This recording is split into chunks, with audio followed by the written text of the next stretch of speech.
So celebrate life and have a good time. In the world where we trial and tested, they jar protected, even powers for breakfast. Not much hours and hours that I've invested, though I channel the powers that can't be messed with. Powers. Are you mad? It's myself, 100 Eyes, from the Powers for Breakfast show, the most entertaining podcast in the UK, people. You should know that by now, though. Today we have a very special guest joining me, man. We have a rapper slash producer slash sound engineer slash graphic designer slash director. You've done your research, bro. And self-appointed multimedia scholar.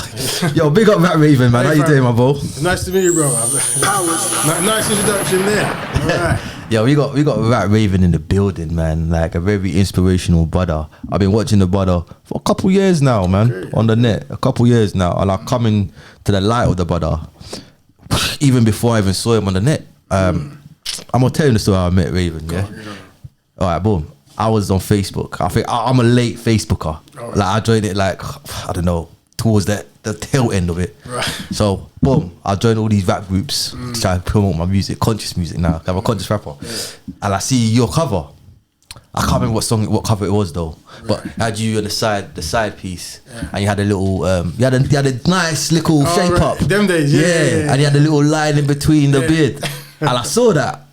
I think the next day I went to the barbers. I said, I want this haircut. There you go. Yeah. I was using your face as reference. You know that. You don't even know that. He goes, this one? I said, this one.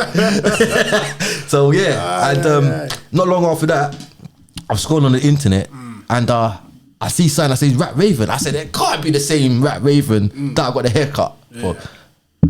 Little did I know it was. Same. And I was so impressed by how you were speaking on Speaker's Corner. I was impressed by how much sense you speak and how level-headed you are. Right. I never ever saw you once raise your voice. I never saw you lose your temper. You always kept it calm and collective, and I admire that, to be fair, because I would like to have those traits in me as well. I'm a bit of a wildcat, but yeah, it is what it is. But that's my introduction to Raven. So my brother, how you doing, man? I'm good. I'm living good, man. I'm getting there. I'm enjoying what I have, and and enjoying it in general. You know, I appreciate you inviting me here. Big up, man. Yeah, I think it was destined. It was destined to happen. Still. Yeah. That's what I look forward to. That fact that you, a creative brother like yourself, doing constructive things. You see a brother like me. We come, we talk, we chop it up. Who knows what we're going to do in the future? Yeah, man. It should be productive. Do you know what I mean? We're going to chop it up today, man. So. Like, this is Powers for Breakfast. We get to know the guest properly. Yeah? So, we're going to start from Genesis. Right. Where's your origins? Where are you from? Right, so I was born in Forest Gate. What? That's my ends. Are you serious? I grew up there. Oh, come on. Continue, please. Yeah, I was born in Forest Gate. I've always lived in Forest. Forest Gate Hospital? Yeah. Before they locked down? Yeah, before they locked down. Was it a mental home before that? No, Forest Gate, it might have been. Okay, yeah, continue. Yeah. So maybe it was when I was there. I don't know. Did you grow up in Forest Gate? I'm from Gate. Did you grow up there? Yeah, I'm from Gate. Whereabouts? Do you know near the park? Which park? Once Flat. Yeah. Yeah, there. That's what I live. Capel Road. Yeah, I live there. Capel Road? Yeah, Woodford Road. Woodford Road? Yeah, which is near Capel. It's on Capel, isn't it? I know Woodford Road. Yeah, I live in like the back bits. Yeah, like with the house. You know when the fair comes in? I live there. That's why I was always at the fair, at the park and running about. You lived there your whole life? My whole life. Have you moved out? Yeah, moved out.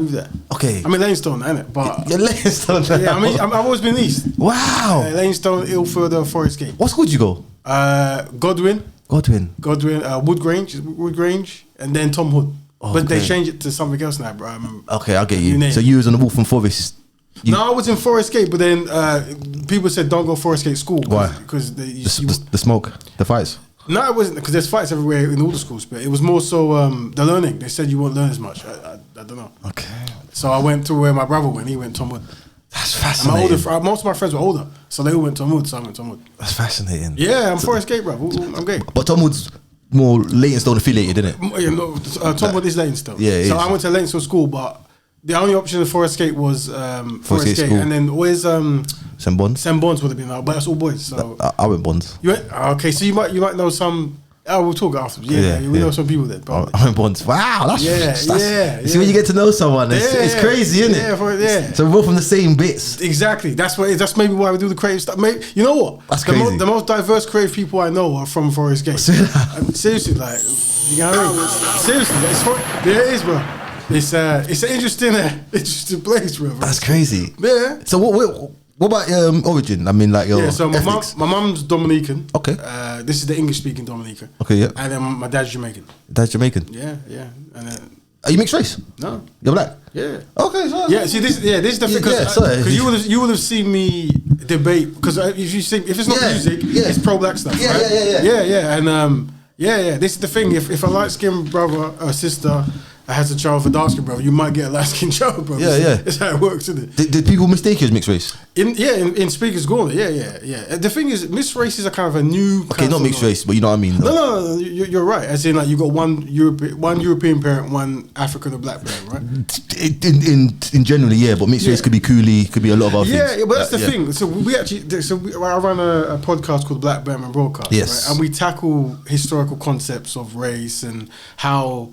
How people become light skin, dark skin, and miscegenation laws. Yeah. And because I'll put that out there, we promote a black love, black families. Yes. So in order to understand what black people are historically, we have to define how black people are perceived and seen and stuff. So yeah. But to answer your question, I mean, in Speaker's Corner, it's like, yo, you must be, but your great granddad must be white. Or your mum must be white. So you get all that slander. The thing is, what you find is, if you promote anything pro-black, someone will always try to find something. So if you're born in Africa, they'll say, well, you're not black because you're African. If you're born in the Caribbean, you're not black because you're Caribbean. If you're light skinned, you're not black. If you're too dark skinned, you haven't gone through the suppression, blah, blah, your people sell us out. But when it comes to debating, that's part of the techniques of how things happen. So you're pro-black, are you pro-truth? Yeah, of course, yeah. Oh. So what are you more, pro-black or pro-truth? Or you just both? Well, here's what it is. When I say pro-black, right, I come from the standpoint is understanding that the people who've been identified as black in this world as we see it today have gone through a tremendous trauma, and it consistently goes on, right? So the idea is, why is it that other collective groups seem to understand their shortcomings and be able to work together as a unit to better themselves? What challenges do black people face? And by recognizing the history, you know that it is necessary for black people to come together to find solutions. So when I say I'm pro-black, that means I'm pro-solutions for black people. Okay, powers. You know what I mean? I like that. That was perfect. Yeah. You got that down nice. Yeah, I mean, the term I use is black betterment. Black and betterment, yeah. Black betterment building, yeah. Yeah, black betterment building. That's the thing. That's your thing, but any philosophy that brings people of African origin, Afro, or black, or Aboriginal, all the terms that's been used, any word that brings black people together, I'm for it, 100%. Okay, cool. So you're like a very educated brother in my eyes, from what I've seen of you. Where did that love come from? Was that taught in the household from early? Well, indirectly. See, my mum was very. She would say things like, when football was on, she would support Cameroon, and we're from Dominica and Jamaica, so I thought, okay. I was putting as a young. This is like the World Cups back in the 90s or whatever, right? Okay, so she stirred you towards that just by supporting Cameroon. Yeah. Or when we watched boxing, she wasn't best pleased when two black guys were fighting, because I don't like seeing black people punch each other. So I was just hearing that, like, seeing so she's programming you. Yeah. It was just that subconsciously. It's just that, innit? And there was aunts and uncles who would say certain things, but it was really a personal journey, really, as in like. If you live in Forest Gate or wherever, something will happen to you, right? And then someone will say you're this, you're that, you're the N-word, or whatever it might be. And then you then do the research, like, why is this happening? And then the research just took me there, innit? Like, oh, this is black people, this is what's been happening. And my dad, remember that before he passed, he said, you're going to have to work twice as hard as everyone else. So this was something, and when I talked to my other black friends, they said the same thing. I was like, oh, okay, so there's something's going on there, right? So then it's like, okay, rather than always this kind of being two steps behind, what can we do to get ourselves up to speed or forward? So the idea was... When did you start thinking like that though? Very young, Very what young. Age? Were you in Tom Hood? To late Tom Hood. Was you spitting knowledge in Tom Hood? No. Okay. In Tom Hood, I was more music. I was part of an R&B band.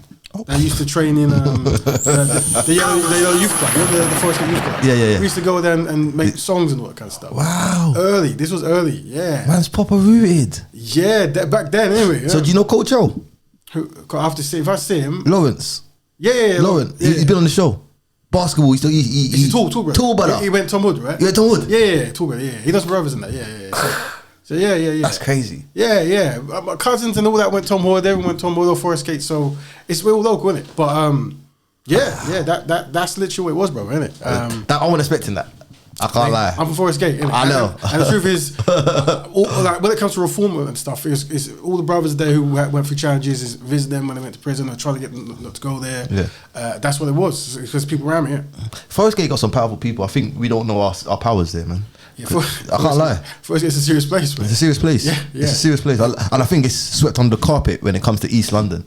Maybe, yeah. I don't hear a lot about Forest Gate because I live in South now. Yeah. Everyone's talking about Stratford and Plaistow. I don't really hear nothing about Forest Gate. Gate's always been quite quiet, but like I said, I've been all over, and it's like, yeah, the discipline I saw in Forest Gate was quite impressive, like, and how the man was moving and it. So, wow, was what it was. Wow. So it's even yourself though. This because like this kind of polymath kind of behavior of like learning multiple things. I see that in Forest Gate. Now, fair enough, I grew up there, right? Mm-hmm. But as I'm going around, like. Look what you've done, brother. This is you did this on your own initiative, brother. This is amazing. I'm very impressed coming here. Very impressed. And what is this the Forest Gate legacy, bro? Maybe because it's some of the other man them I'll be around in because I used to build PCs. Okay. So it was building PCs that got me into making studios and stuff, right? Like sound engineering. Yeah. But I wasn't the first. I was young, but there was elders who were doing the same thing. Slightly 2 years, 3 years older, whatever, right? Tom Wood, whatever. So I got the game from looking at some of them, like, wow. You know what I mean? Like, if you build your own PC, it's cheaper and you can record yourself, use Logic or I feel like Evolution, they call it back then and stuff. This is before some of the softwares that came out today, whatever. So, yeah. But you took me back straight away, kind of like, we're here. There it is. So, what do you do for a living, day to day? So, I'm an app designer. Okay, you design apps? Yeah, I design apps. That's for like, you're freelancing? Or yeah. I'm a contractor, right? So, you're on Fiverr and that? No. I'm literally hired. Like I'm kind of like known. So it's like if you need an app, like so whether it's banks or it's whatever, it's called UI design, UI UX, right? But I moved from doing graphic web design and then print design. So all the graphic stuff I did because I used to run a label called Sin Movement, which was Strength in Numbers Movement. You say label, music label? Yeah, I used to run a label. Now it started in 2003 and then 2006. So me and some other guys from Forest Gate, we ran a label. I was doing the engineering, the recording, the videos, the blah blah blah blah, right? Mm-hmm. That's what it was. That's what you learned everything. Just learning it because it was cheaper. Because the man were charging $2,000, which is they should be. Yeah. They're charging $2,000 per video, which we paid for some. But we thought we can't keep paying for $2,000 videos. Yeah. But then, not now. Whatever, innit, right? No. So it's like cool. How times have changed. Hard times. Yeah.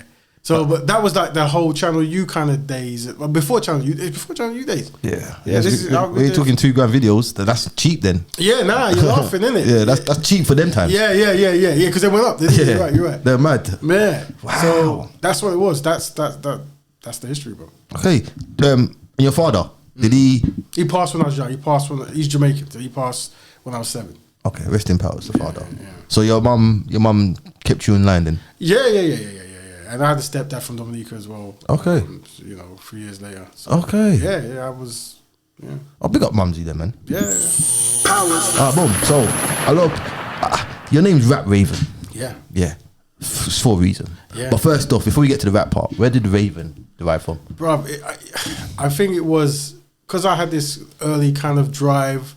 It was like, what could I pick that was very black and very intelligent? Mm-hmm. And the blackest Raven is a raven. They're the most intelligent, allegedly. Wow. Yeah.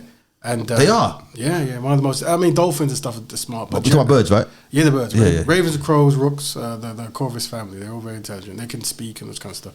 They have funerals as well. There you go. You told me something. Yeah, they have funerals still. You know when you see them circling? Yeah, that's what they do. Oh, one of them died. Knowledge, bro. I know. There you go. And ravens, I saw a video of it trying to drink some water in a jar. Okay. So what the raven did, it's so smart. Yeah. it went over and picked up some rocks. Yeah, and come and dropped it into the water to lift the water level up. Yeah. They use tools. So for birds with no how to use tools and things. So this was me back then, and then obviously because I'm into marketing and branding, I was thought like, what will you always remember? So when you look at things like Mickey Mouse, Daffy Duck, whatever, Rap Raven, it's just easy to remember. Well, it got me. There you go. You get me? So rap. How long you been a rapper? Since school? Yeah, I mean, well, I was in an R&B group when I was like 14, 15 or something like that. Okay, were you singing? Yeah, I was singing back then. It was a proper R&B group, and we had a band, and then what year was that? Oh man, you look at you put like because the kids like 98, 97, 90, well, kids, isn't it? Yeah. Like, you're like watching. Yeah. I don't know the names of the 112 or whatever. Okay, yeah. that Josie and that. Yeah, them kind of things, isn't it? And I think is whenever music, there's a game on the PlayStation called Music. I forgot its name. Music, right? Yeah. This game came out and that got me into music production. Is it what you have to hit the guitar? No. It's like you line up squares with other squares. You change the BPM and yeah, it's literally called Music Station. Maybe I could be wrong. It's so long ago. It rings a bell though. What you're saying? Cause I remember something like that. The sounds were terrible in it, but you could go like there's a piano roll matrix. You go, you change the sound. It's foundation though. It kicks you off. It made me understand how timelines work and tempos and 3/4 and 4/4 and this kind of stuff. And how beats are put together. Yeah. Oh, yeah. And then from that I moved on to Logic, Pro Tools, Cubase. Is that what you use now? Logic and Logic is mainly for making production, recording, mastering, that kind of stuff. You master as well? Yeah. Okay, we're gonna get into that still. That's crazy. Yeah. So, inspirations, man. Because when I listen to a couple of your albums, you got 3, right?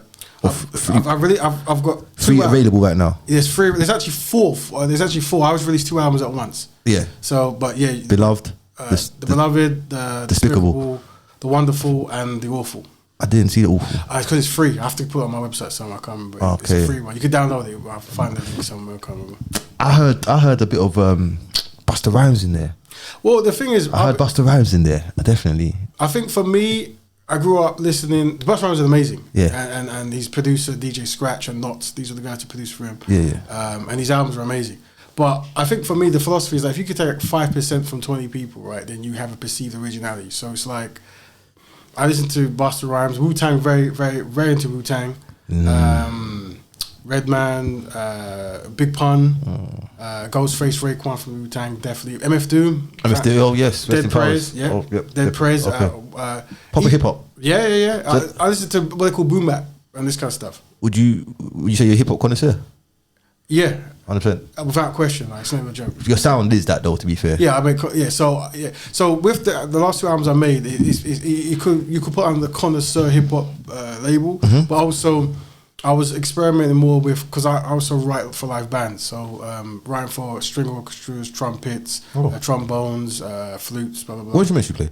It's keyboard, but if you understand, I'm not a great keyboard, keys. but if you understand keys and chords, the diabolical scale, yeah, is it diabolical scale? Yeah. So the harmonic scales, right? Yeah. But if you understand if you understand the range of the keyboard, then you can write for any instrument. Yeah, of course. Right, and with Logic and stuff, and you learn the range of a violin versus a cello versus a double bass. Okay. You just write for it, and then you hire people in, or I did. So I wanted to hire black musicians to come in and play on the albums and stuff. So that was one of the goals. So if I can write for black musicians to come and play on the album and pay them, that was like my personal journey on that particular project. So, been rapping for over 20 years? Yeah. Did your mum and that, were they musicians? My dad he had a sound system. Oh, okay. Yeah, so but every Jamaican. So was he like second generation Windrush? Yeah, he wouldn't. He said, yeah, so he was born... he was born in Jamaica. He was born in Jamaica and he came over here young. And so he came over here young. Okay. Yeah. And your mum? Same thing? She was born but through Dominican parents in... Did they meet here? Yeah, met here. Wow, the powers. Yeah. In Forest Gate? It might have been they moved to Forest Gate from... I think mum was from Peckham or somewhere. Wow. Yeah. Peckham. And my dad was from Stamford Hill. Maybe, I can't remember. Maybe he bought the house afterwards. It's so long ago. Do you remember your first track? Yeah, no. The thing is, it's a lot because there's the first track when I'm recording on a tape machine. The first one I'm recording in the studio. Okay. So the first track was the tape one, obviously. The first one that was, I think me and my friends were rapping about being betrayed by women or something like that. Real life shit though. Yeah, but we're kids though. But we were rapping about. It's called Betrayal. I remember, if I can even find it. Do you freestyle? Yes and no. You sound like you freestyle though. Yeah, if you're in hip hop, if you're writing rhymes and compound rhymes and internal rhymes so long, you start being able to talk in time and walk. Do you go to shows? I used to run shows, mate. This was how I got paid. I used to run all the new park shows. Oh, yeah. What, the one in East Ham? Yeah, all of them. The one in East Ham, you used to run it? Yeah. You still do it now? No. Like I said, I went from doing music and acting to being a graphic designer. Literally just overnight, just. What was the change? What happened? Well, it sounds like a track, really. It was more so when I was acting and I was doing music, I got paid, but I got paid when I got work. Okay. So it was like, do I want to get paid when I get work? And I came from making a clothing label and a music label, and it was like, there's a way I can make consistent money, and people will hire me for the work I did on my label. Like, well, can you do that for this company? I said, yeah. And then, do you want to work here? I was like, yeah, why not? Need the money, need the peas, need to sustain. Yeah, it was, and there was a way to grow, like to develop more, learn more, and have an income, and I wanted to get a house and this kind of stuff like that, blah blah blah. So maybe I should though. To be in retrospect, if I carry on more there, maybe that would have been my career as a producer, an engineer, or a mastering engineer, or something like that. I don't know. But I went the other way. So why did you give the people two for one? Well, my philosophy when releasing Project Now is to release 2 albums. So one is more like an underground boom bap, conscious, pro-black kind of. That's Despicable, yeah? That's Despicable. Yeah. And one's more experimental, mental, kind of funky, do what you want rap. The Beloved, yeah. Beloved, sorry. I love the artwork. There you go. It was sick.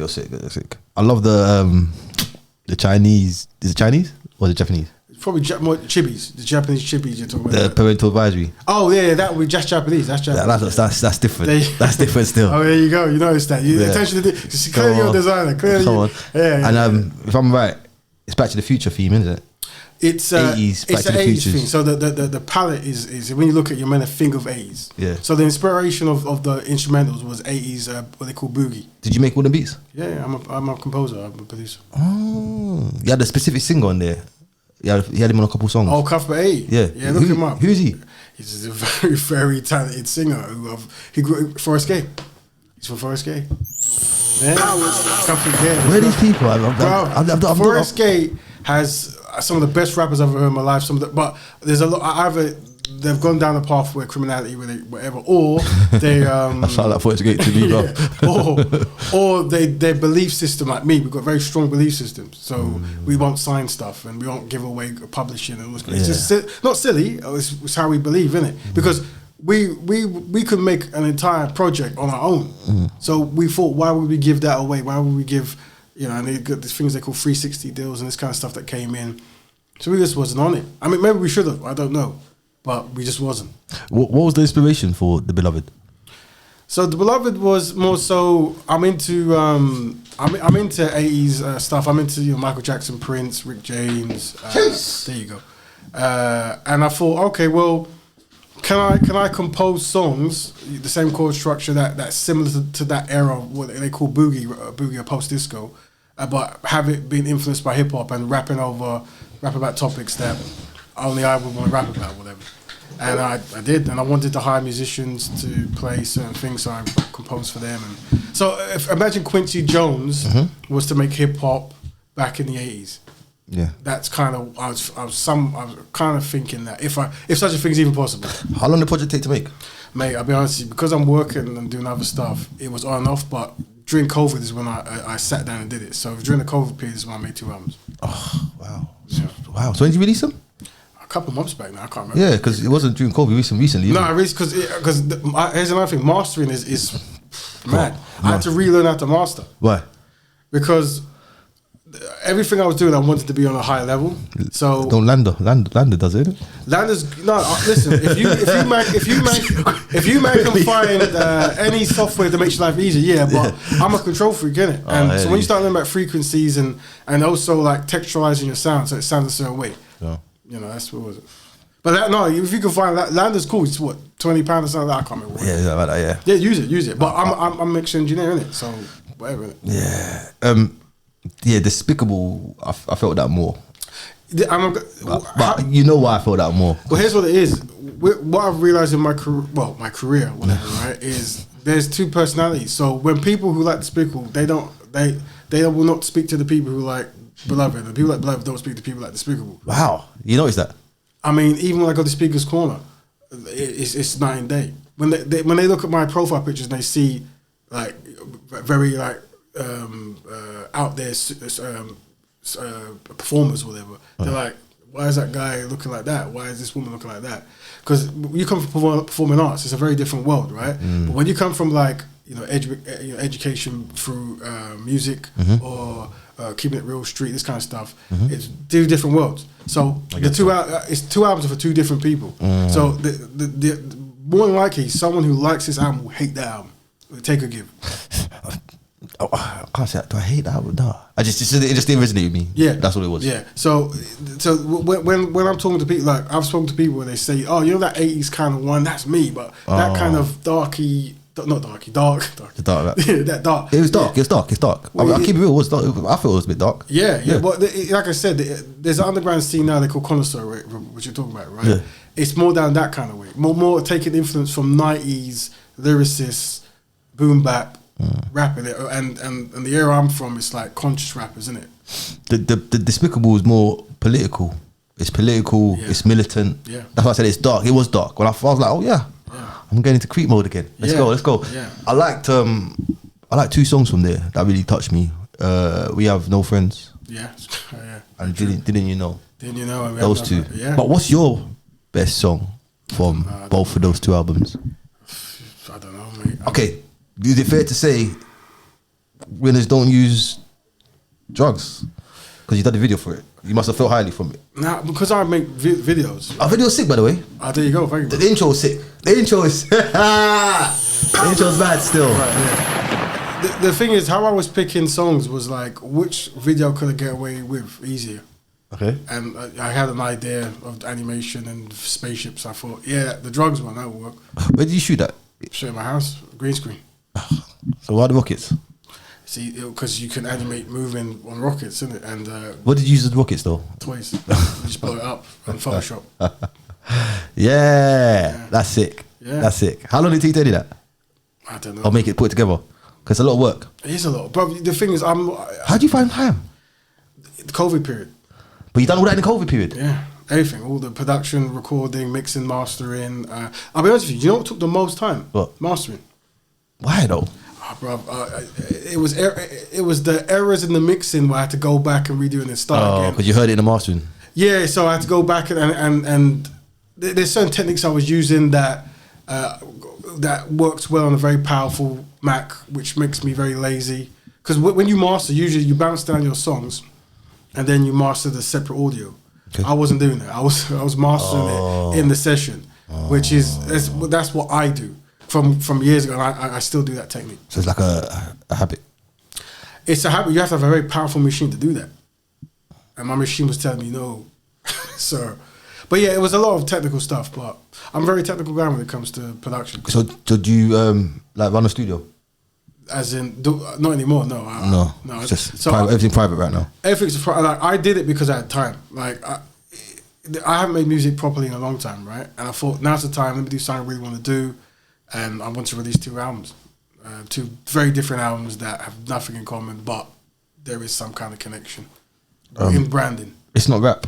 There's no video for that, isn't it? Yeah, that's on Despicable. That's the first song on Despicable. First song on Despicable, yeah. Why did you pick that song to do the video for? Why that one? Why not We Have No Friends? That I was gonna do that. I had a concert for that one. It could have been. That'd have been sick. It could have been, and it was more so which one could I pull off as a video. You visualized it first, yeah. It's more because with me, it's like I try to make songs I could release any regardless of whatever, right? Mm-hmm. And then it's like, okay, I'm gonna edit because mate, when you're shooting editing, you know when you're shooting editing, and you have to get the props and you have to hire people, whatever it is, you're thinking, what can I do that's gonna get that's easiest but get the best result? Yeah. And sometimes you just pick in it. Yeah, this game's expensive, man. It definitely is. That's why I had to pick the ones that I felt was the cheapest. I've never, apart from back in the days, I've never spent. Well, my time is money, whatever. But I've never spent too much money on anything. What program do you used to edit? Final Cut? No. Premiere Pro? Premiere Pro and After Effects. Oh, yeah, After Effects. I had to learn to use After Effects. I'll show you if you want. I had to learn. I'll show you. I had to do a tutorial on that one day. I think that would take my game. It will, because Yeah. I was doing animation in Premiere before, right? And it takes much longer. After Effects is much quicker. It's made for effects. After Effects, right? Yeah. It makes life easier. Yeah. What, on the Mac? Both. Oh, you both? Yeah. Some people that can't use Macs can't use PCs. I use both, yeah. Wow. Yeah. You was in school when the Macs got introduced, wasn't you? Yeah. That's when they first got introduced, 97-ish. Yeah. And when I started I went to Newvic College, and they went to Newvic College, on near Plaster, near the fire station. No, near the hospital. Sorry. The New General. New General. Yeah. A lot of things happen there. In the hospital, bro. A lot of things. But you're taking me down memory lane. Yeah. You know, I live in Croydon now. You know. There you go. So when I'm saying all this to you, I'm like, rah. Yeah. Okay. My little brother was born in New General. There you go. Yeah. I don't know. That's it. But Newvic was interesting. But it was where I learned everything. To be honest, Newvic's actually a good college. A couple of my good friends went to Newvic to learn media. Yeah. Everyone, it's the one thing they had a whole lot of Macs, and I've never seen that before. And I went around and I was like, these guys got Macs everywhere. So they left me alone. I learned the stuff, and then that was it. Newvic was a very important part of my development, without question. Big up Newvic. Yeah, big up Newvic, bro. So the other album, you said that's free. When did that come out? So maybe like 2010. So I made 2 albums. So what do you call it? One. The awful, and the wonderful. I think. Yeah. Wonderful, that was. So that was when I was actually trying to perform and tour, and I had do all that kind of stuff. That was years ago. So that's but it's still there, isn't it? And then before 10 years before that, I was making songs like. No, the wonderful had a couple bangers in there. Maybe. Yeah. Let me pick them out now. I did listen to it. Money. All right, yeah. I remember Money, yeah. And one of them made me laugh. I think it was Creep. I was laughing. I was like, oh yeah, you listen. All right, come on, bro. There you go. But you're clearly like a creative guy, so I listen. You have an understanding of production and concepts and stuff. That's why you've done what you're doing here, bro. Polymath. Why do you use that a lot? So polymath, where it's a person who learns many different skills to find a solution to something. Okay. So I learned how to edit, how to shoot, how to mix, master, how to design album covers, just so I can make an album. So I wanted to rap, but I couldn't afford to pay producers, couldn't afford to pay engineers, couldn't afford to pay graphic designers, couldn't afford to pay anyone. So I had to learn it. That was the philosophy. And everyone at Forest Gate did the same thing. They're just learning themselves. Yeah. And you're saying you're from Gate, and I'm seeing you doing your own thing. So clearly, Forest Gate, something's going on at Forest Gate, right? Something. Can it sign in the water, man? It's Gate, man. Is that Blackwater? Yeah, there you go. Boom. You know what? One thing I must say, in your music, you got a lot of charisma. A lot of charisma. And you show it in your music as well. Right. I think that's like a lost skill nowadays. Right. Now it's just about fitting the pattern of the beat. Right. Like, not tonality don't really come in no more. Right, yeah. Do you know what I'm saying? Are you clocking what I'm saying? The thing is, I'm really from a different era. I know, I can see that. Yeah, so I like I said, if you listen to Wu-Tang or Dead Prayers or Nas back in Illmatic days, this is what influenced the generation I listened to, right? So the new generation might have been more influenced by what came after in the 2000s, the mid 2000s, early 2000s.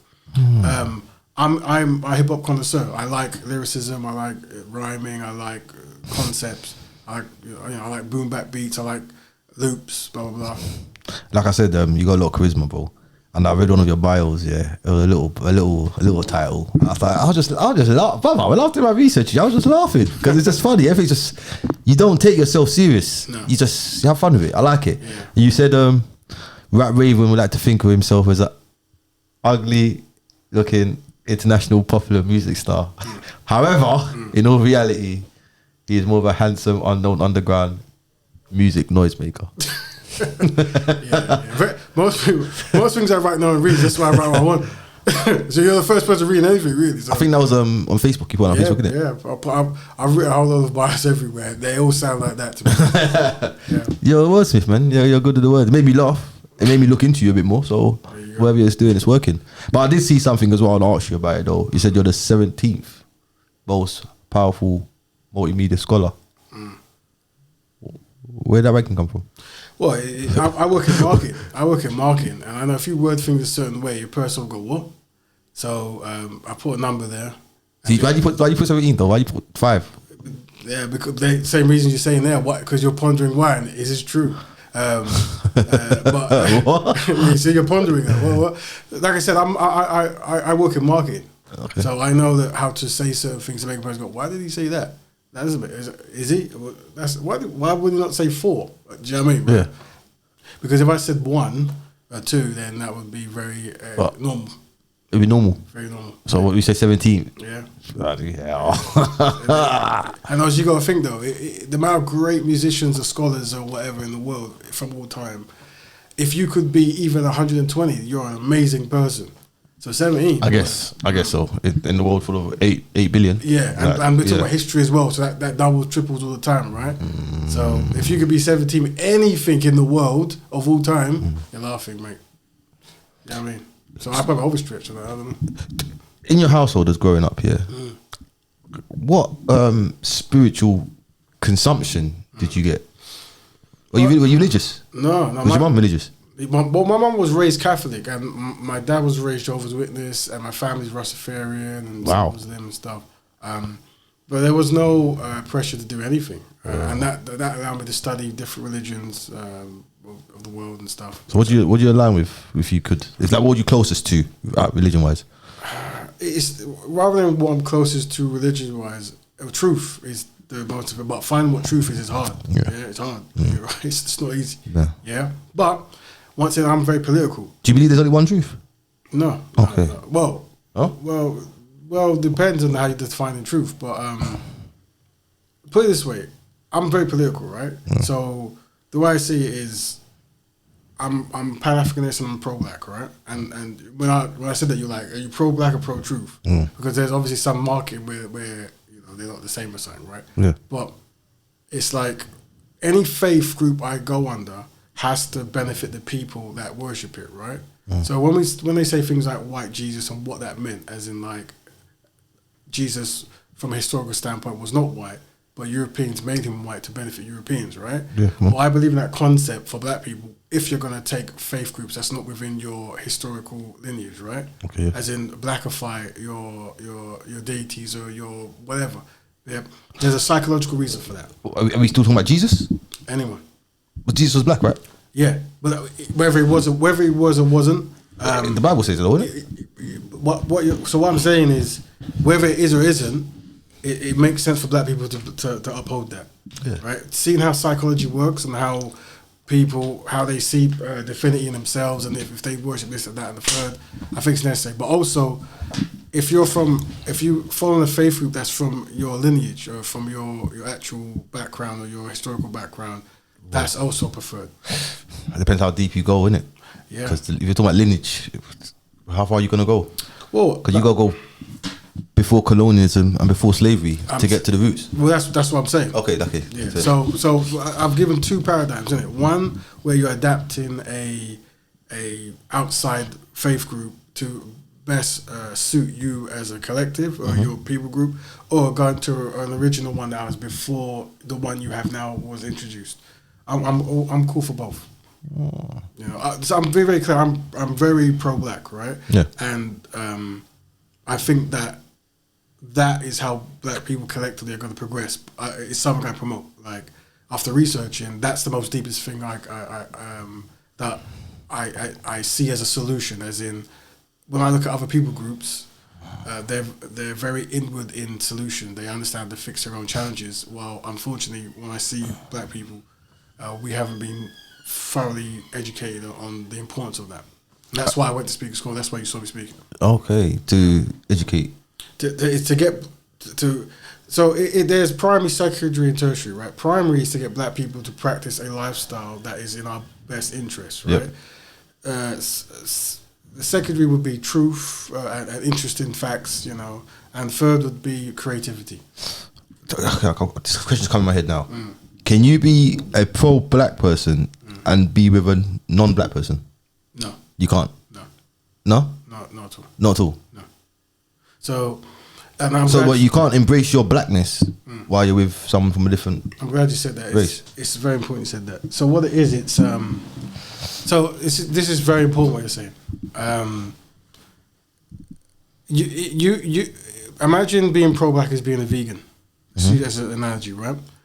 That means a vegan, there's rules, and the rules are you cannot kill or eat animals, right? So imagine you're a person, right? You save 1,000 cows, 1,000. You save 1,000 sharks, but when you come home, you eat a chicken. You're not vegan, but you're very nice to animals. You might be nicer to animals when you add it up versus the actual vegan, but you lose the title vegan by eating an animal. When you're pro-black, it's a holistic help. You recognize the needs of your people group, and one of the most important needs of our group is if black women, I say this, I find black women extremely attractive, right? But if the perception is black women are the least desired, right, while black men are the most likely to date out, then we understand from a holistic standpoint, it's a necessity that the black man marries a black woman. So if you're talking about you're pro-black and you ignore the black woman, then you can't be pro-black because that's a very important necessity. But you can't be pro-black by the way you think and the way you behave and the way you move and what you stand for? You can, but the title wouldn't go over you. Let me tell you this. Let's just get deep now, right? If you don't have these rule sets, what will happen is you'll have 7 pro-black men go on stage to get an award for being pro-black, and all 7 will have non-black wives. Now, I work in marketing. That's not a good look for the pro-black movement, right? You can love who you want to love, but I'm saying that. Let me say this, right? What about soul ties? People got soul ties with people. Soul ties. Soul ties. Yeah, like someone could just be your other half, but that's just not black. No. But you represent black. No, what I'm saying is the example I gave. This is very important. The example I gave about veganism is important. I get that. It's like the title. The title's gone. So the thing is, will it help vegans if you could eat meat and be a vegan? No. Does it help black people if you don't have your primary as the woman in your group? Also, we studied something that's known as racial whitening. Right, very important. What racial whitening is, as it pertains to Portugal's and Spanish countries as well as Australia, where it was a strategy of Europeans to destroy black people by making them not marry black people. Right, so they had a strategy where if we make the lower class Europeans marry black people, after 2 or 3 generations, we will have non-black people who are just white people with black ancestry, and then they can join the white people.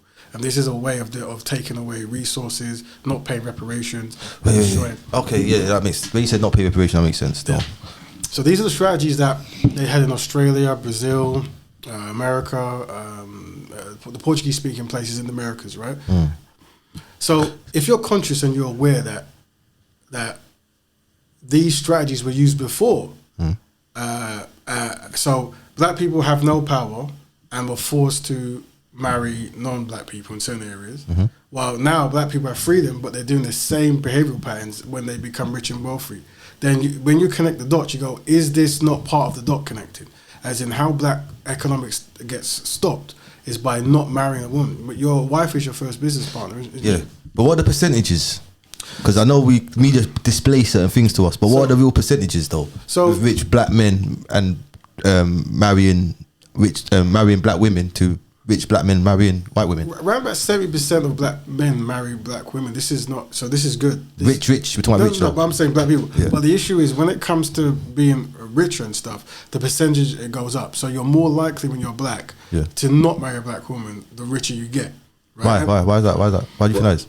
Well, historically, some people think that it represents by having status. Yeah, status. Some. So do you think the black brothers today are thinking of statuses when they're trying to marry a white woman? It's multifaceted. So there's self-hate that might be undiagnosed. There might be looking more powerful. There might be because you're richer, more people come towards you and you have more choice. right? How marketing works is like, let me ask you this, yeah? What's the most popular food company, out there, right? McDonald's. Okay, now would you say McDonald's is very healthy? No. So you're aware that the most dangerous food out there is the most popular. Yeah. How did that happen? Marketing. Okay, so that means the market happens at the back of the mind. So you can train someone to do something that's not in their best interest. So if black people are always seeing European deities and European as beautiful, or Asian or where Arab or whatever it might be, right? And they're not seeing themselves, but yet they're being discriminated, and there's all these words to describe them, and there's a whole history of pain. I can't believe that when they're making a choice, they are in our choices we're making. That we're fully in control of our choices. That's not how marketing and propaganda works. I hear you. So by having rule sets, and the rule sets we say is date who you want, but you lose the title. Simple. Yeah, that's just what it is. Date who you want, but because it doesn't work in black people's collective best interest for you to be called pro-black and not marry a black woman. Okay, so you wouldn't marry no one outside your race because you wouldn't lose a title. Only black woman. No, not title. It's not a preference. It's an obligation. It's an honor. Oh, it's an honor. Do you know what I mean? If you want to look at the most important thing you can do, is marry a black woman or find a black woman, start a constructive black family. The thing is, so if you was outside and they say a Latina, you found her attractive as hell. She found you attractive. Yeah. You started speaking. Yeah. So your subconscious wouldn't allow things to take it further because I wouldn't be able to marry anyone who's not black. You wouldn't be able to. That's your own personal choice. Yeah, it's like me. I know better. Does that make sense? Like, if you talk to any pro-black person, well, she's half black then. Does that matter? That's fine. My issue wouldn't be with her. If I met a person who had a European parent or an Arab parent, I would be aware that they might have issues towards my ideology, right, or how I'm trying to do things. It will never be the person. I wouldn't. So it's the ideology. Yes, no, it would never be that person because historically, what they called mulattoes and quadroons was and Negroes. This is the historical terms were under the black. They had the same ancestry, went through the same challenges, and were seen as black, right? So there's a cultural connection through that, but those are still people of African or Afro-tropical people descent, right? What I'm describing is it's almost like if you go to a nun. And the nun's purpose is to promote Christianity, right? And the strategy for that nun is to not marry a man because it makes it easier to promote Christianity. We will never say that nun hates men. We understand that nun loves God or loves Christianity, right? I don't hate anyone. Perception though. I love black people. Perception though, because you can say that nun hates men. Well, you can. But what I'm saying is this is how marketing works, brother, isn't it? Okay. When you are, it's like, so... I've never been around someone where they say I hate someone, right? But it's necessity. It's like it's necessary for me to love black people and to dedicate time to fix black issues because if black people don't do that, it won't get done. And the reason why in so many, you're taking a stand. Of course, and I hope to be that walking billboard for all brothers and sisters to do that. What I'm going to say is very shocking. It's very shocking, and it might cause controversial. But in the movement, love controversy here, mate. In the movement we're in, we start by saying black people are collectively inadequate, right? Okay. And by saying black people are collectively inadequate, we want to be part of the process to make us collectively adequate. We can identify we're inadequate because when it comes to black stuff, the most number one question people ask is, can you be pro-black and marry a non-black woman? This is inadequacy.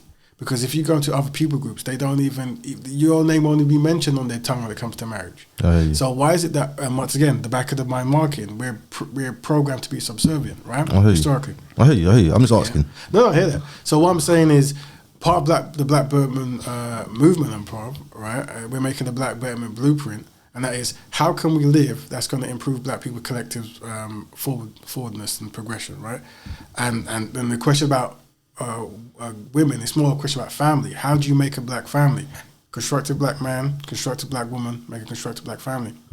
They're the first in your economic connection to other black families. So your connected black family, working around families, sharing economics, building, this kind of stuff. okay, so that's the catalyst to why you started Black Of course, without question. Betterment Bill. But it's a bit of a catch-22 as well, though. Go ahead. A little bit. Tell me. Because you could be with someone and come into your awakening, but you might have had children with them already. Yeah, we so have what are you gonna say now? So we If you come into awakening and he wants to be pro-black because he's learned some stuff and knowledge and he's up now. he can do beneficial things for black people. Okay, but he's not pro-black. He's too late. It's too late for him. No, the title. We wouldn't call him pro-black. We'd say he's a good black brother who does black things, but we couldn't. You would lose the title. Say no. I get that. I get that. But more important than that, pro-blackness isn't something that I control, right? Me and the brothers we hang around with and sisters, we promote something known as Black Betterment Building, right? There's two types. There's black betterers and black betterment builders. Black betterer is a person in their entire life they're pro black stuff, pro-black, and fixing black issues. A black betterment builder is someone who they dedicate their life to one or two concepts. So you can that sounds like that kind of individual where they want to fix black schools or fix black health as an individual thing, but they want to have their own freedom life to not be tied down to certain very strict rules. I see. But if you're a black betterer, It's fugazi, isn't it? well, if you're a black betterer, everything has to be codified. You know where they stand as well. That's straight, because Yeah. But I'm saying it's allowing people to be themselves, but do constructive things. Okay. Do you know what I mean? But no mistreatment should happen to anyone who doesn't marry this person, that person. It's just you understand what you have to do, and keeping in mind what I'm describing is what other groups do, right? Like that's why they have arranged marriages and this kind of stuff. Because they understand how economics and keeping things in a certain community. It's very important. If people don't understand what I'm saying outside the community, then they have no idea what black people are going through. They have no idea. I get you, bro. I have absolutely no idea. It makes sense. It does make sense. Yeah. But what I'm saying is, if you do have a choice, choose to be with a black woman. Make it your goal to find a constructive black woman, because it makes every single action after the fact easier. So, for example, we might bring 1,000 people to your shop, right? So let's say this is your business. Let's say this is your shop and you're selling sugarcane, right? We're saying there's a brother there, he sells sugarcane. Let's get 7,000 black brothers to come and shop in his shop. We're not going to make you a millionaire, right? If unfortunately you pass away, your wife is not going to inherit everything we've set up for you. So now she's in charge of your economics. But if you patterned your wife and like, you can't, innit? But listen, if you patterned your wife and she understands what you're about, well, that would be nice. And she's and you lot know she's on the level as well. Here's what it is, right? Many white, especially when black men, I'm talking black men and they got white women with them. The white women always jump in, or just any non-black woman, right? Or non-black man, depending on the scenario. They always say, look, you're doing this black betterment thing, we want to help. I'm like, that's really nice. I'm saying, well, what you should do is rather than join, because we don't, our thing is to fix black issues being self-determination, so you can't join. But what you can do is you can set up an institution where you reform anti-black racism in your community. Okay, so you're playing a part still. Yeah, but none of them ever want to do that. Oh, okay. So none. I see. Absolutely none. I see. So when you say I've got this wife who when I die is going to give all the money back to the black community, well, I see you. Yeah, none, right? I get you. So if you're a brother, I know you are a brother who connects the dots. Why would we bet on such a concept where we've seen none? I hear you still. Let me break. I hear you still. Let me break it down, just brother. Yeah. When slavery was ended in the Caribbean, they didn't pay the enslaved; they paid the enslavers. Yeah, man. Right. Yeah. Today, the people have still inherit from that kind of concept, right? Yeah, they're paying the slave owners to about 2015. Yeah. Yeah. So what I'm saying is, another quote. There's 3 quotes we start every time we do, and it's black people are collectively inadequate. Collectively, black people have no friends. And constructive black man and constructive black woman makes a constructive black family. These are the 3 starting statements that keep us on path of what we're trying to do, right? The ethos, yeah. Yeah. So it's like, I've got many non-black friends, you have many non-black friends, and they're cool. I don't. Okay, well, there you go. All right. But let's just put it there. Cool people, innit? But that's got nothing to do with black people coming together to fix black issues. I hear you. Right? And we have to have a way of operating. So it's more deeper than just marry a black woman. It's like, raise your child correctly. Like, there's a thing we call the Trinity of Triumph, right? Okay. And that's black health, black families, and black economics. So it's like even recognizing that black people seem to have high blood pressure, high diabetes, black people are more likely to be mistreated. Knowledge yourself. Yeah, but what I'm saying is find strategies to fix those things. Okay. That does not include non-black people. I'll get you still. If we are realizing we've gone through certain things and others are not necessarily interested, it's inadequate for us to always bring those names into our own business. I'll get you still. Right? No, and I'll there's get a you. question, what is, and this is the most important word, what is the template? The template is constructive black man and constructive black woman. If you don't follow that, that's fine, but that's the template is that. But if you don't do it, you don't do it. I get you, Bo. And I'll just play devil's advocate so, you did a good so job. that people can really get what you're not really trying to say. Should, Do you know what I mean? On the comments, be like, say this, say that. He must love non-black women. He must, or else. Nah, I won't squeeze you for it. The thing is, if you look at my Speaker's Corner, many people jump out and shout that. I heard that. I heard that. The tables are flipping when I say love black women. I hear that still. But you stand by your guns still. And Without question. It is what it is. So Black Betterment Building, it's a live YouTube broadcast. Yeah, the Black Betterment broadcast. If you type in Black Betterment broadcast, we try to find solutions to particular challenges, and people jump in live. And When is it? Fridays, 10 p.m. Every Friday? Every Friday. Without question, without delay. You're going to see me next Friday still. Jump on, brother, and those same questions you can ask. I mean, well, take a gift, whatever, right? So you can. You know what? I will jump on something that's respectful. Well, that's the thing. If it's not respectful, I don't really put my energy into it. Well, if you listen, we have a code of conduct where you have to be respectful. Oh, good. Discipline, dedication. Yeah, that's important to me. This kind of stuff. That's right? important to me. No, that's important to us. But the thing is, we're trying to form a lifestyle that is respectable and black people can follow and find solutions. And fighting, shouting, and screaming. Well, have you ever seen me do that in Speaker's Corner? No. Because it's not the lifestyle I practice, right? So we're trying to lead by example. And like I said, you have to have a primary function. We recognize that, unfortunately, black people are collectively inadequate. And this is because of a history of anti-black racism, self-sabotage, this whole other stuff, right? So the question is, a few generations might have stopped certain kind of processes and not passed things down. So it's up to us to fix that, but you have to have a goal. Black economics, black health, and black families. They're the three trinity of triumph that we're trying to fix. How long is how long has it been broadcasting? We're on the 168th, something like that. 168. How many years? Maybe 2 years now. Oh, okay, so it's definitely a weekly thing. Yes, we started when after COVID came in, and I couldn't go speak school no more and stuff, so we just started a broadcast. Oh, well done. I mean, and that's why I give you props. The fact that I know you got to do things consistent, come with content, reach out. You're a powerful brother. Powers, well, of course, whatever. The brand, isn't it? It's the brand. Powers. Thank you very much. I appreciate that. Yeah. So Black Betterment Building, that is the future. Where do you plan on going with it? So the idea is to promote. So basically, when you look at other community groups, they usually have a culture or a religion that keeps them from doing behaviours that works in their best interest. Yes, because when they lose that, it's a problem. Yeah. So with black people, because unfortunately black people have been interrupted, colonized, conquered, and this stuff, many new ideas have been put in that make black people more subservient to other groups rather than black groups, right? So does that make sense? No, just come in my head. Ain't that the same? If I'm correct here. Weren't that why Solomon, when that why the Most High was upset with Solomon? What did he do? What do you mean? Because he said, do not marry no one outside of your race group, and his biggest weakness was women. So he married different women, and because he was the first Mason, right? Maybe you have to tell me. Yeah, Solomon was the first Mason. Okay. So I think it was like a pact unity thing, keep it between the brothers. Right. Just look where we are today with it.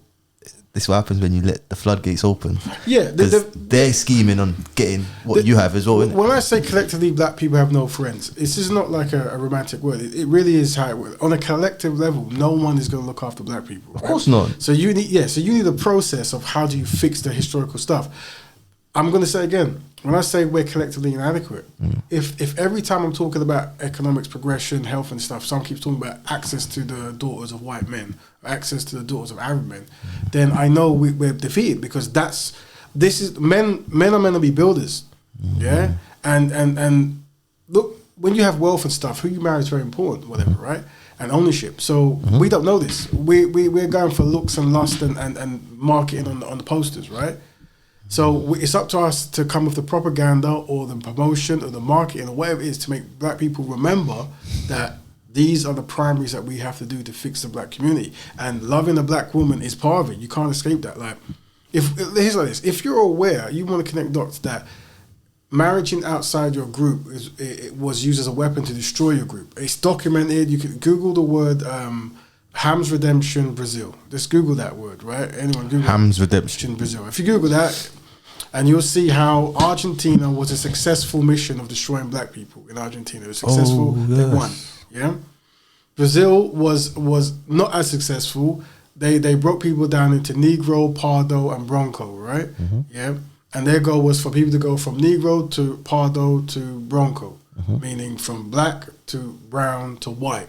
And that way, and they did it by making sure if you were black or Negro, you couldn't go to school, you couldn't vote, you couldn't have any freedoms, but the lighter you got, the more privilege you got, the closer you got to whiteness, right?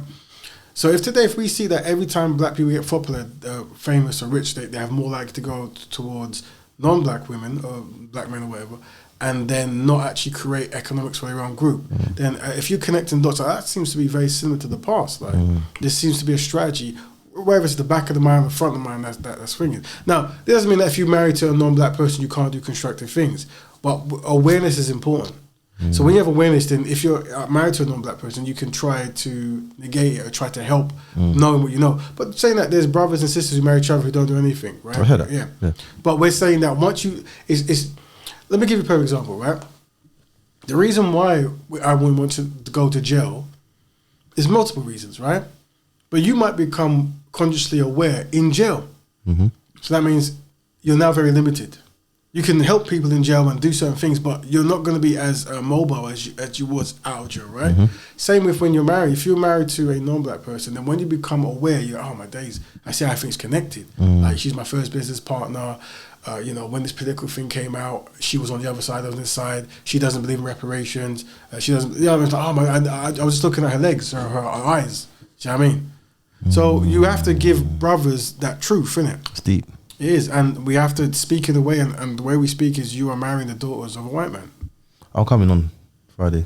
You should come and jump in. I want to jump on still. We look forward. It sounds like my type of very constructive place, but once again, it's like we try to be constructive and peaceful, but there is certain like his speaker's corner. The biggest pushback I've ever got was the black love thing. You ain't get no love. Most black people who went to speaker's corner don't believe in black love. Most black men, sorry. Out of all the men who go there, maybe if there's 10 men who go there, maybe 2 believe in black love, and I'm including that, right? So what I'm saying is we're identifying where black people are collectively inadequate because we've been remember, what is the most popular food? McDonald's, right? What's the most popular drink? Coke. Okay, so we have a food that kills you and a drink that kills you, but people have to take it every day, right?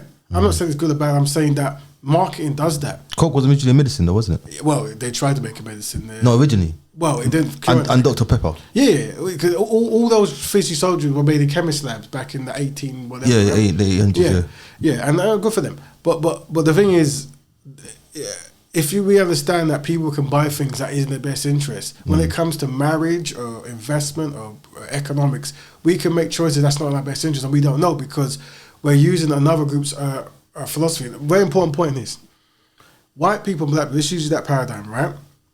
Some people go, if I said that would be racist. If you said that would be racist.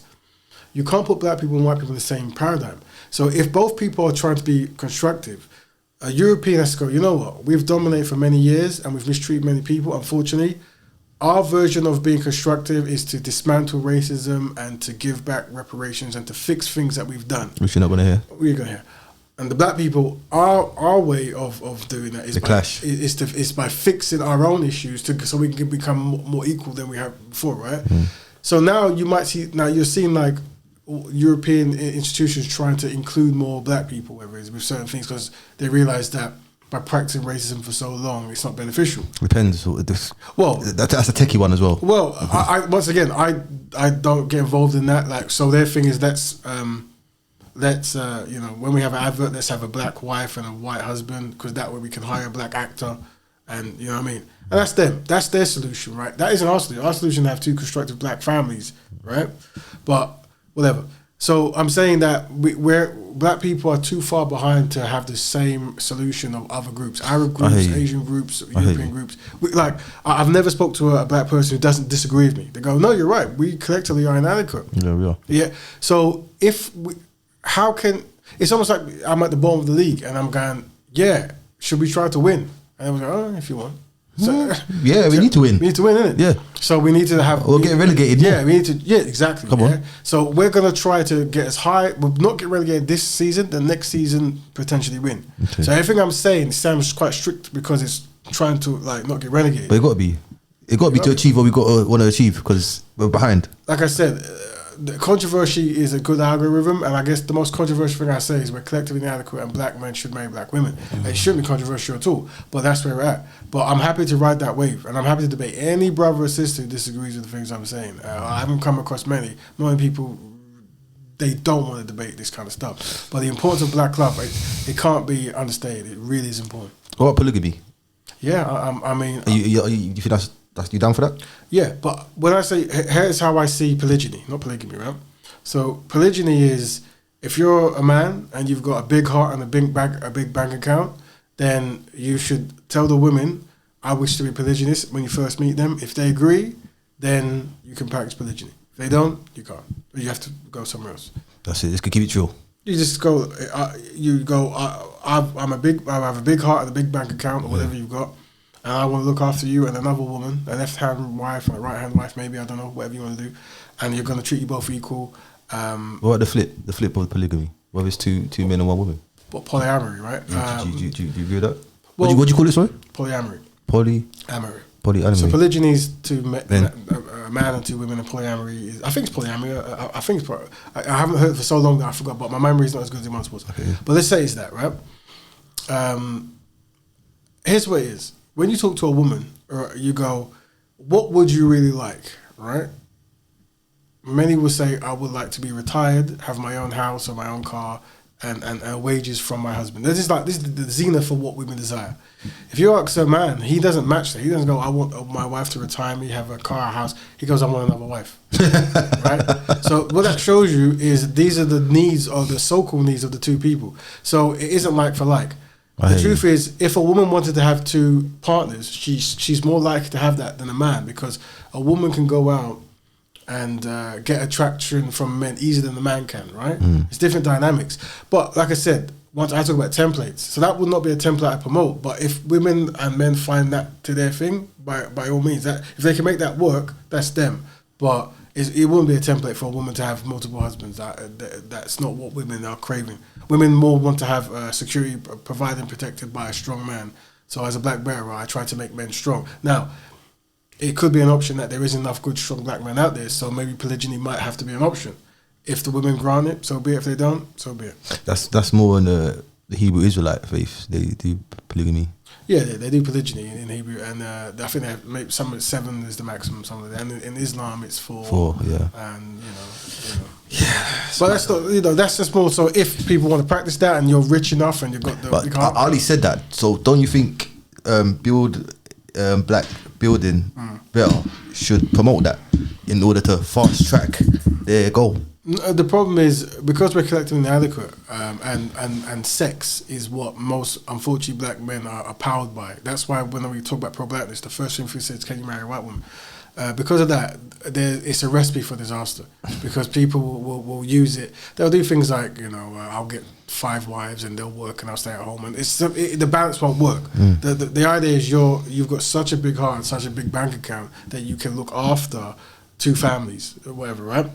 Not that I found a way. No, don't get me wrong. There's some coaches out there, they do what they're doing, and it's not for me to say yay or nay. But you get what I'm saying, though? No, I get what you're saying. Yeah. And if there was mass discipline and everyone was on code and stuff, why not, right? But it's a recipe for manipulation very early, and it'll be more so men trying to find as many women without doing their proper duty. Because if you said earlier, certain races always got a belief or culture that they're attached to. Yeah. What's ours? Shouldn't it be that then? The Israelites, because that to me that sounds like it aligns with your type of thing. With building black. Yeah, better building. So there's Nation of Islam. There's the Hebrew Israelites. There's any political or religious group that in their doctrine or in their institution, whatever, is black people working on black people, I support. Now, I don't subscribe to any religious group, but I support any religious group that says that, because that's where you have to be. It's like we're so inadequate that we need as many hands on deck as possible. As long as they're not destroying things and harming people, whatever, that's different, right? But I support any doctrine where it makes black people take automatic accountability for fixing black issues. This is the only way to respond and to fix the inadequacies that's in our society. What's the response been like with black people? Are they jumping for joy to jump on the Black Betterment building? It's a very small thing. So what happens, because we're at the stage now where we're building ideologies. Right? So you're right, man. It's a revolution of the mind. Yeah, you're right. So it's only for example, by saying don't swear and don't mistreat people, you really got rid of 60 people who get much enjoyment from doing that, right? Okay. So when you come to the show, you're only going to find people who don't do that, and they'll come out. You said probably because you're before it's here, I don't know, but you said I only want to talk in a civilized way. Well, the people who come on the show, that's what they want to do. So it resonates but that obviously that isn't the mass. The mass is like blood. It's like the 300 or the Colosseum. So they want to see the insults and name calling. But unfortunately, that is good to watch and entertaining maybe, but that doesn't help black people because it becomes that. If you look at a lot of those kind of podcasts, they're built on negative back and forth, maybe between black women, black men. I see that. Yeah, and I get it. That's entertainment because I understand market and the media, right? But like pearl things. Yeah, that entire saga. There. You don't like that. You got the energy come hard. Of course. But that's once again that letting non-black people into black spaces, and they dominate, and then everyone's working for them, and then they're forgiven when they practice racism. This is inadequate behavior, and that's why the rules that we have that could never happen, because such things are forbidden. Wow, you see what I'm saying, my brother? I'm sorry, we've come to the end. But you've been good. But brother, it's flied. Like I said, it's flied. I enjoyed it. Might have to do a part 2. Yes, yeah, we have. You down for that? I'm always down for that. Alright, cool. We're gonna do that, man. But thank you for your time today, my brother. This has been edutaining. Yeah, we went from creativity to black empowerment. Yeah, it's good. That's what I always do. So I've seen that. But before we end, I like what you're doing. If you need any kind of assistance, any kind of constructive way, let me know, because I like this. I love, bro. We're definitely going to talk after. Yeah. But would you mind giving the people then where they can find you? Yeah, so rapraven.com if you're interested in any kind of historical music, whatever. But the Black Betterment broadcast on YouTube, follow that. And if you're constructive, come along. We try to find solutions for black challenges. First, it might sound very shocking, but when you get used to the concept of fixing your community, it's not that shocking at all. Yeah. Big up. Raven, a real thriller. Thank you very much for coming down, man. Thank you, family. And I wish you well until next time, my bro. Yeah, it was good stuff. Powers.